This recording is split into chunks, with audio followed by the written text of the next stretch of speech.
Hey everyone, welcome to the June 2022 edition of tbayInSeason. I'm Derek Lankinen from Beefcake's Burger Factory. Today, we're going to be making a marinated flank steak from Tarrymore Farms, and we're going to be marinating that with Sleeping Giant Brewer Company's Whiteout Ale.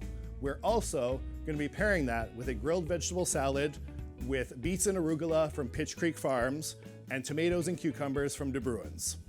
Let's get started. So we have a beautiful lean flank steak from Tarrymore Farms, and we also have some roasted garlic. We're going to really smash the roasted garlic into the steak and then marinate with a Sleeping Giant Brewing Company's Whiteout.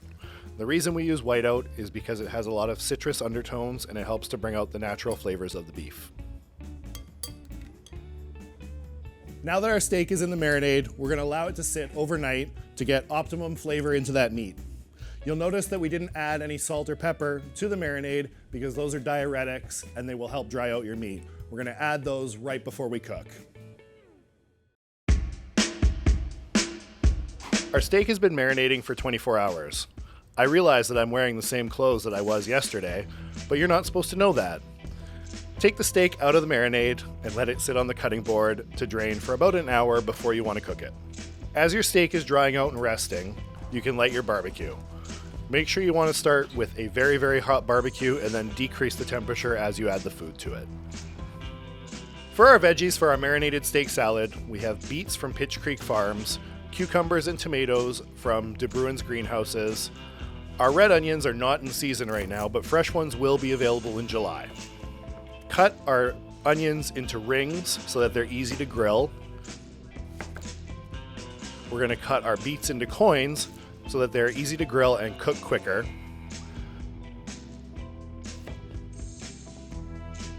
Our cucumbers are going to be sliced on the bias, and we are going to slice some of the tomatoes in half.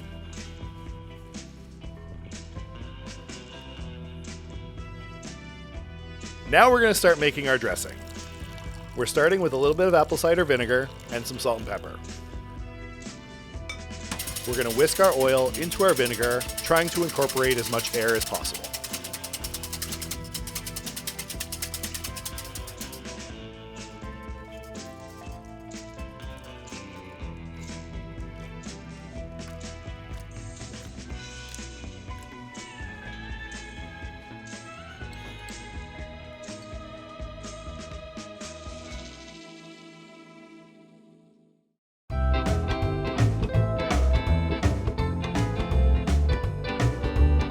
Starting with a super hot barbecue, and we're going to add our vegetables. Our beets take a lot longer to cook and do not need that kind of harsh heat. Try and use some ambient heat from an area of the grill which would be a little bit cooler, either on the top rack or on a side of the grill that's not on. Then you can throw your onions on your hot part of your grill. Make sure you watch because they will burn very quickly. Onions have a super high sugar content and they should be able to caramelize, not burn. You're going to turn your vegetables only once to get nice grill marks, but make sure they're thoroughly cooked. Remove your onions when they start to turn translucent and they have really nice grill marks. Now that your vegetables are finished, it's time to grill your steak. Make sure your bars are nice and clean before you add your steak to the grill. Lay your steak on at a 90-degree angle to your bars. A typical 1-inch flank steak will take about 6 minutes. You have to make sure you're watching your grill, as these are only a guide. Remove your steak from the grill and make sure you let it rest for about 5 minutes before you cut it. The longer the better. Now that our warm grilled vegetables have rested, we can add them to our cold vegetables that have already been marinating. Toss together all those vegetables and then lightly add the arugula to them.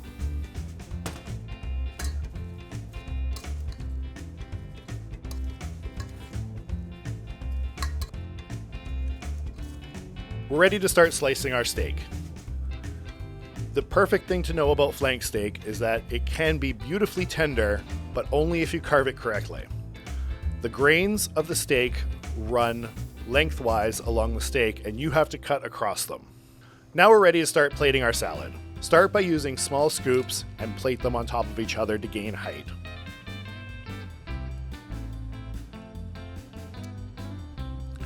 Now we're ready to fold our steak on top of our salad, and we can crumble some beautiful feta cheese from Walkabout Farms on top of it.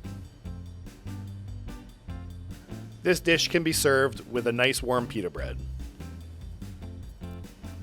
Thank you so much for joining us to learn a little bit about what's in season in June in Thunder Bay. To learn more about local products and when they're available, visit tbayInSeason.ca.